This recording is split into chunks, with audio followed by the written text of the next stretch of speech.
Edi Rama u bë kryeministër me sarajet e Surrelit mbi shtëpinë,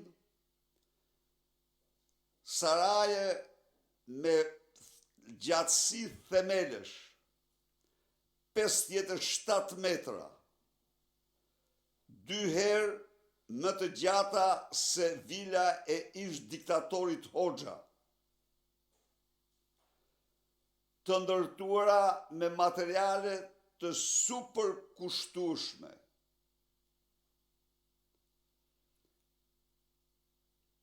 Me një obor park fillimisht 5.400, aktualisht 8.300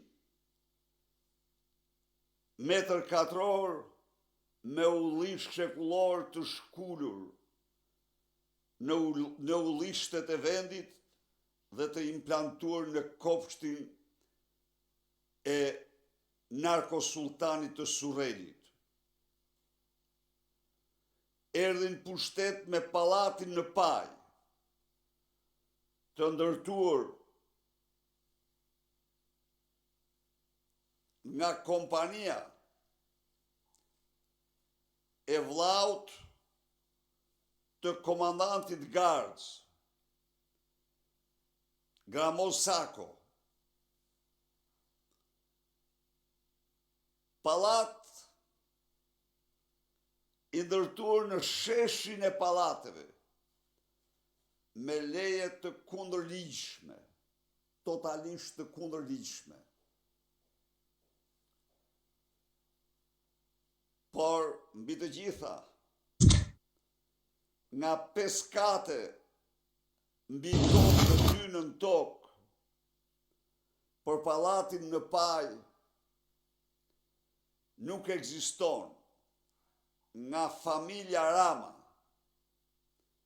nga bashortja as dhe Edi apo familjarët e tyre, as dhe një faturë bankare, financiare, tatimore, doganore, ndërtimore apo e çfarë do llojit. Që të gjitha janë përfshirë regjistrimin e pronës në emër të kompanisë.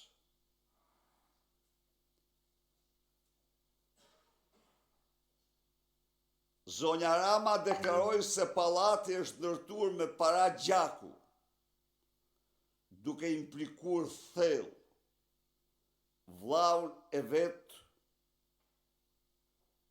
njëri korrekt në vlerësimin tim, në emigracion. Por për midis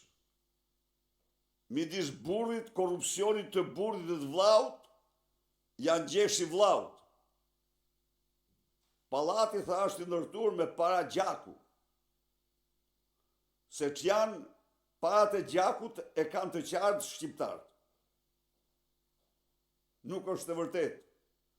Pallati është ndërtuar është vepër e korrupsionit të bashortit saj Edi Rama, i cili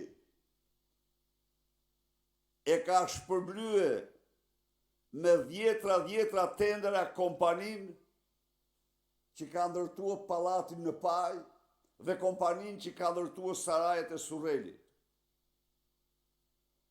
Edi Rama, kryeministër, nuk ndali vrapin, por vazhdoi i tërbur, i papërmbajtur,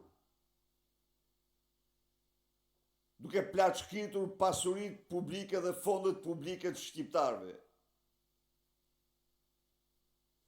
Monumenti më i zi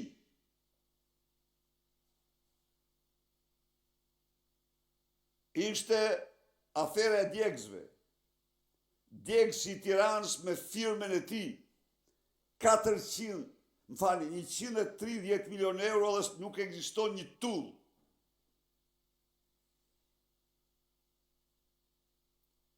Djegësat e tjerë që janë llamarin dhe nuk ekzistojnë më. Erion Veliaj, në vend që të burgosej për 130 milion euro të zhdukura bashkë me Edi Ramën, është burgosur për disa milion që ka transferuar në konton bankare të gruas së tij, me një garderob po aq të kushtueshme, po aq të larmishme, sa Laila Asadi. Kaq ishte garderoba e Leilas, kur janë numëruar në Moskë, që e transferojnë me një avion të posaçëm, vetëm garderoba ishte. Kështu ishte dhe garderoba e Ajolës. Edi Rama, me firmën e tij, ka vendosur të ndërtojë në Durrës Dubajin e vet të 1001 netëve. Aferë që shkon të paktën 4 miliard euro. Që ta ndërtoj me parat e Frans Çopjes, Amant Josifit, Olsi Rams dhe trafikantëve të tjerë. Edi Rama është implikuar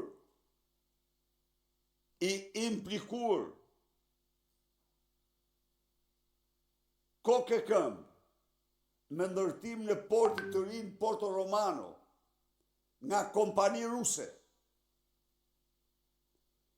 Shikoni se çfarë nga një anë shkonte në selinë e NATO-s dhe ju kërkonte NATO-s që të mbështesnin projektin. Nga ana tjetër kontraktor rus për ndërtimin e parkut dhe mund të informoj qytetarët se një hetim serioz do të bëhet nga parlamenti për këtë çështje.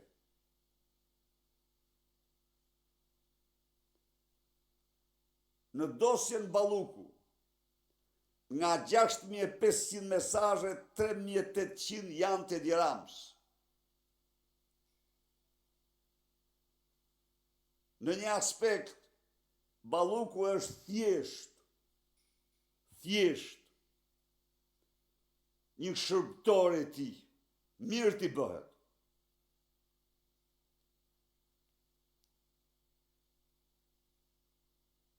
Por dosja më e tmerrshme, më pa shembull, është Akshi. Është Akshi, dosje me Akshi me të cilin Edi Rama plaçkiti nëpërmjet Bazhanakut me qindra tendra sekrete në kundërshtim me ligjin, qindra milion euro.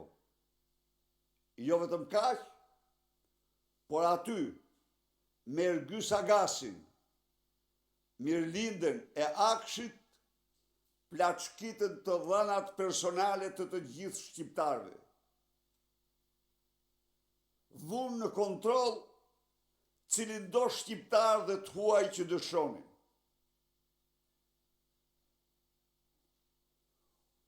U urdhëruan marrje peng, u morën peng,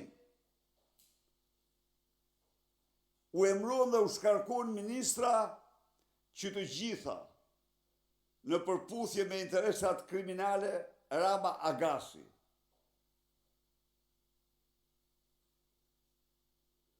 Pra, Edi Rama duhet jap urgjentisht dorëheqjen. Revolta dhe zemrimi i qytetarëve ndaj Edi Ramës po arrin nivelet e revoltës dhe zemrimit të qytetarëve shqiptar ndaj kultit Enver Hoxhës. Po arrin. Çka do të thotë, do të bëhet e papërmbajtshme. çka do të thot në mënyrë të pashmangshme do ketë fatin e kultit të tij. Prandaj i jep dorëheqjen. I jep me njëherë dorëheqjen. Përpjekjet e Edi Ramës për të krijuar, për të përdorur Spari Lubin si parzmore, për të mbrojtur Lubin, për të mos i hequr imunitetin, për të mos e shkarkuar, nuk janë gjë tjetër vetëm përpjekje për të mbrojtur veten e tij.